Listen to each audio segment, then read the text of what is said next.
And we're live. Oh my God, how does it get any better than this? Woo! Woo-hoo! Woo! Raise the roof, raise the roof. Boop, boop. So I'm Simone Milasas, and this is Miss Sarah Watt. And Hello, Sarah everyone. is a certified facilitator of access consciousness. And you're also a joy business facilitator. You're also a Being You facilitator. And Yep, I'm and a right voice. trying to lead the witness here. What else? Right voice for you. Right voice for And you. I'm Are you looking at what's required to conscious writer? That's what I was just about to say. I'm looking at what's required to get that next. I think you should, because I mean, hello, you've just got a new horse out, around your area, so why not? So Exactly. anyway, so this is just like this little rapid fire. We wanted to do this around Australia. We're doing it with certain, the facilitators, just so people can get to know you. So tell me a bit about yourself and how you discovered access. Well, I wholly blame it on my brother, Brendan Watt. His Maybe fault. like 10, his fault. 10, maybe 10 or 11 years, 12 years ago, something like that. He was living with mum up here on the coast and I was in Sydney. And mum just called me one day and was like, Sarah, you need to call your brother. He's found this thing and he's happy. And I was like, right, okay. I like that. He's found this thing and he's happy. What is it? A pot of gold? Did he find a leprechaun? So I called him and I'm like, what's going on? Mum tells me you're all, happy now. And he goes, look, just go to this website, accessconsciousness.com, go to the bars practitioners page, find a bars practitioner in your area and go get your bars run and then call me back. And I was like, okay, like being the good little sister, I was like, okay, I'll do what I'm told. And I actually looked on the page and found Shannon O'Hara was living in Surrey Hills at the time. So she was actually the first person that ever ran my bars. Wow, that's cool. Yeah. That's lucky. And Yeah. Shannon O'Hara Yeah. is Mary Douglas, who's the founder of Access Consciousness daughter. So Yep. yeah, yeah. If you're gonna do it, do it. Do it properly. Do it the good way.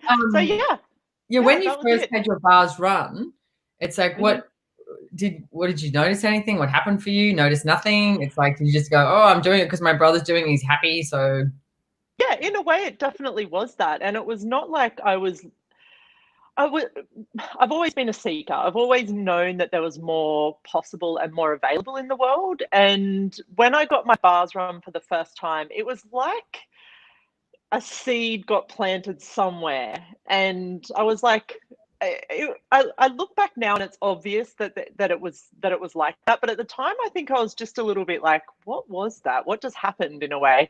But then it was like this burrowing, like I think of something burrowing into something. And it was just like this thing of it just stayed there. Like it was just always there with me from then on. So it wasn't like this, thing that some people get. And I didn't go through like a huge amount of change right there and then, but it was so present in my world and it just kept getting more present. Yeah. And then did you ring your brother? Yes. Yeah. And I was like, yeah, that was good. That was pretty good. And he's like, well, why don't you go into a bars class and then you can do foundation? And I did. I was like, yeah, fuck, what's the worst that could happen? Like, really, I was living in Sydney and I had a cool life. Like, I was working with animals.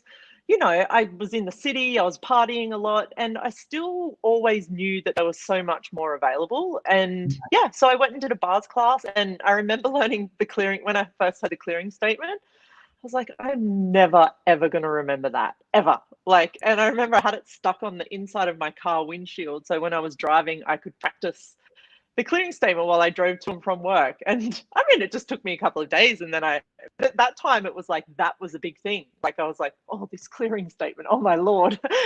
And I just started playing with everything. And, fast forward 12 years and here we are. Yeah. So I just put a link down the bottom to theclearingstatement.com if you don't know what the hell Sarah's talking about. And do you want to just give a really brief description of what the clearing statement is and how it works? Yeah.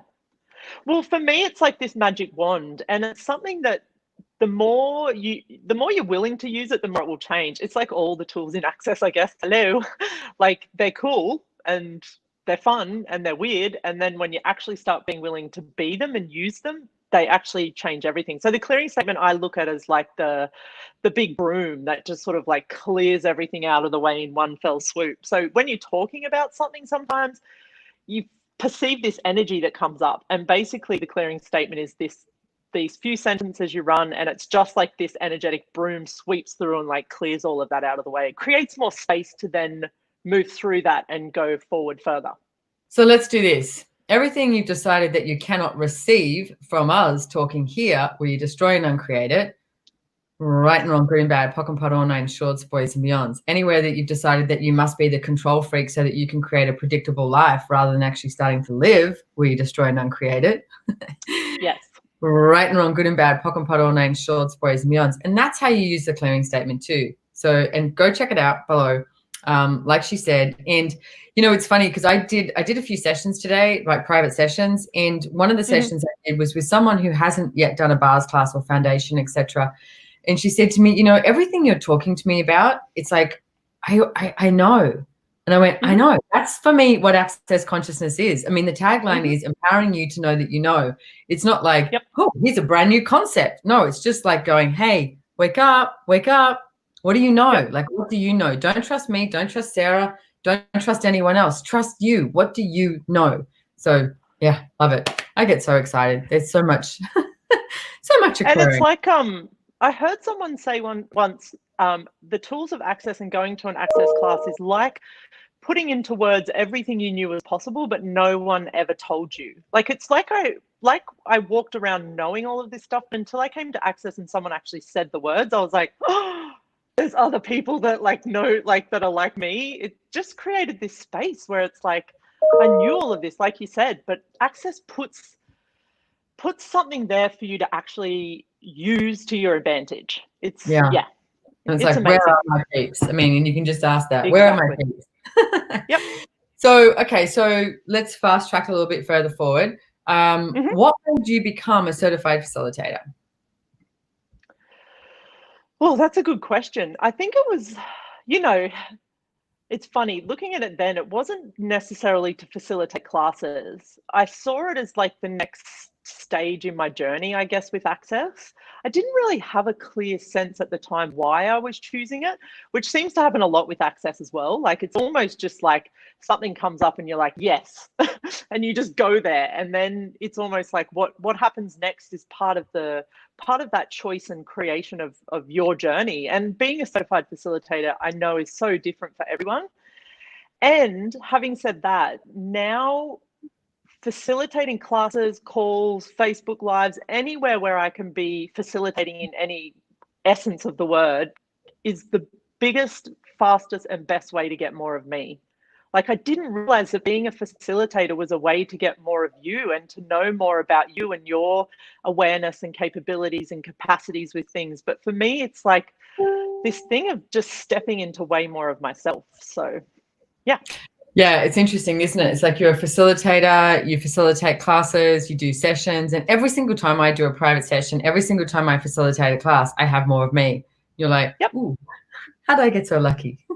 So you mentioned something in what you just said that I would like you to expand on, if you can, is the just say yes part. Yeah. And I remember even when I started working with access as well, and, you know, I'm so fortunate that I've had such amazing people around me, and we all do. That's the other cool thing about access is, like you said before, my peeps. And I just remember seeing the way Brendan chose a lot actually was also such a, such a beacon for me, where he would just say yes to everything. And I remember hearing him say, I'll just say yes and I'll figure it out. And for me, I was like, huh. And then I started saying yes to things. And it wasn't necessarily even when I was working with Access, even before that, when I got the internship with Lauren and Rebecca, and then an internship with Joy of Business. Like, I was just like, this matches the energy. Even though I didn't know what that meant at the time, I'm going to say yes. And then I'm going to keep choosing from there. And for me, yeah, I just say yes to everything, basically, I guess. Okay, so I just want to slow this down for a second in one part, because what you're saying, I think, is so potent and prevalent to so many people, and what they could choose is you weren't trying to figure it out. You weren't looking at how much money it was bringing in. You weren't looking at the predictability of it. What you did was you chose to do 2 internships that gave you, like, matched the energy of what you knew was possible. Yeah? Mm-hmm. and then just followed the energy from that. And now it's like, I mean, you and Soren based in Copenhagen, our international, our worldwide language coordinators, and you guys do so much more as well. And you have created so much more. So I love the fact that the way you talk about that, because I see so many people try and figure it out and go, well, I've got to work it out, or how much money am I going to get, or what's this going to look like? And it's like, you can't do that in life. It's like, to truly live, your choices create your living every single day. So what if you chose to live and didn't try and figure it out and didn't try and work it out? And everywhere that you've been trying to figure it out or work it out or create that predictable life, so you can torment yourself for the rest of your life, where you destroy and uncreate it. Yes. Right, wrong, good and bad, pock and pot, all nine shorts, boys and beyonds. So what's your favorite, I mean, we're talking about a few different tools here, but what's your favorite tool at the moment that you're using? Do you have a go-to tool? Well, it's kind of like it's not a tool per se, but it's really this thing at the moment. There's so much in the world. Dane's doing his book club, and there's like a lot of calls and classes we're on. And it's this space of being me and really starting to work on asking for more of that to show up, asking more of, okay, so if I was going to put it in a tool, I would say waking up every day and asking, what would it take for me to be more of me today than I was yesterday? And what would it take for me to receive more of me than I was yesterday? So to put it in a tool, it's definitely those two questions. And really it's about, it's going to, for lack of better wording, finding the core of me as a being and really stepping into more of that in the world. And that's why I've been so grateful for this time we've had with like COVID-19 and all the things that have changed in the world, because it's like I've never had a space like this in my life where I've had that clear sense of that's what I want to get more of, is more of me, and more of that like real core, like the real deep down stuff that you tend to kind of cover up with like your job and where you're going and all the things going on around you and family and relationships and animals. And and this has been a time. You're the only person I can say animals. This is so inside joke while we're saying it on here. Every time she's looking at her phone, I'm like, what are you looking at? And I was like, are you looking at, like, some people get that same sort of thing with Tinder, but she's looking at puppies and horses. I'm like, they make me so happy. Animal are you looking at now? Yeah. Okay, so I love that you also mentioned the COVID thing too, because I too have been so grateful for COVID. It's like I've noticed the things that I have created in my life as a distraction rather than something that contributes. And I've had this moment that I can, actually have a look at what it is I'd truly like to create with my life. And I know that I'm more committed to consciousness than ever before. Just don't know exactly what that's going to look like. And I get so much that that's the potency of not having to figure it out. It's like each day, like you said, I've been using, today, what would it take for me to be greater today than I was yesterday? It's just a simple question. It's like, you don't have to make it hard. Okay. Nope. So what is some of the things that you would like to see change in the world? What is it that you would like to see that Access Consciousness contribute to the world? Or what's that? What are you asking for? Yeah, I think there's something with us being able to create something together in a way. And I don't quite know yet how to kind of put it into words. But when COVID started, I did ask that question. I was like, if I opened the door, like, obviously we've been in and out, but open the door on this new future that we're stepping into when things start to change again and we can be more, out and about. Like, if I opened the door on a new future, what would I like that to look like? And the first and most sort of prevalent thing was the judgment thing, to get out of judging ourselves and each other and what the world would be like if that was available and possible to us, which I get it totally is. And then along with that, it's also this place of us co-creating something. Like, there's this energy where, because I've chosen a lot in my life to be alone. Like, I remember being in school and I just wanted to sit by myself. I was like, Jesus, people are such hard work. I'd rather, And so you were smart, basically. Yeah, hence the animal thing, I guess. Like, that was always more my comfort zone, I guess, in a lot of ways. And now I've just had this real awareness that if I was actually willing to get over that a little bit too and step into a place where there's something where us being together in what we're choosing is going to create something greater as well. So I don't exactly know.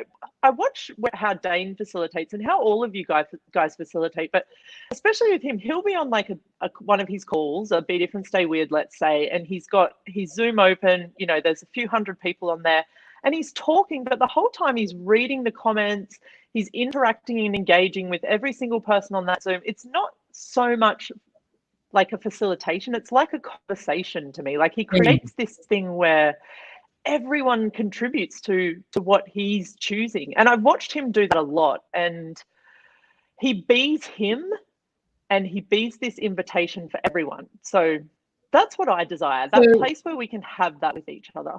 So let's do this. Let's ask for what contribution that we can be to everyone on here that's listening now, that's watching now and in the future.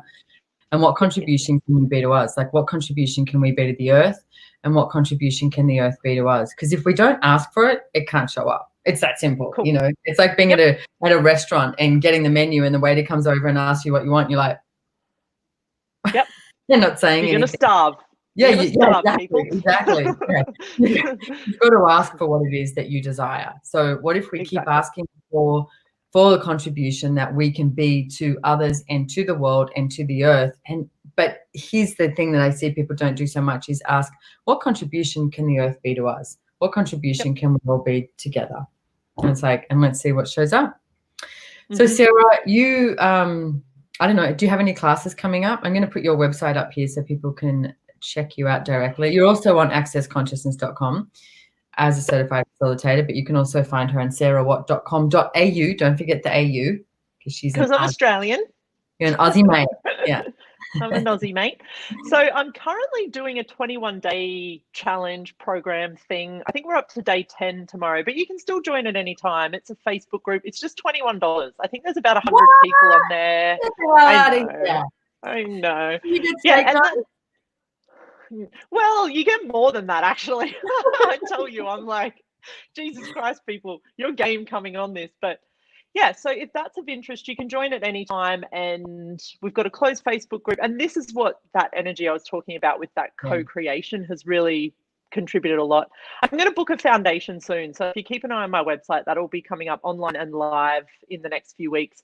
I've got a podcast that comes out every week. I do body process classes here in Australia on the Sunshine Coast. So, and I'm always asking for more too, Simone. So it's like, yeah, I would love to keep facilitating because like we said, that's the place where I get to find more of me. In everything in every moment. So thank you so much, Sarah, for coming on here today. And if you guys are watching here, please keep checking out the Access Australasia YouTube channel and this Facebook page, because we've done a few certified facilitators, and you know, I'm typical humanoid, and we can talk about what humanoid is at one point, because I go through these phases of doing a whole bunch and then I don't do any. But I think I might do some this weekend. Some Facebook Live. So, you know, join us and get your bars run. If you don't know what bars are, it's like, go check it out. You can go to accessconsciousness.com and find a bars practitioner, bars facilitator. I mean, I would actually recommend doing a bars class, because you actually get your bars run twice. You run someone's bars twice, you get a manual, you watch this little DVD with Gary and Dane. It's like DVD. That shows my age, doesn't it? It's so old. You get to watch a film, I don't know, whatever. You get to watch something with Gary and Dane, and you get the facilitator, etc. And you can actually become a practitioner, and then you can run bars on people and create money. And like we said, it's like every time we do a session on someone, we also, you know, receive so much more as well. So yeah. So, and thank you so much, everyone, for coming on here.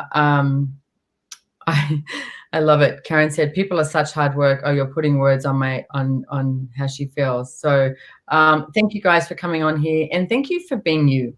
Like, keep being you and don't judge you. It's like, what else can we create? So mwah. Thank you, everybody. Bye-bye. Thank you. Thanks, Simone.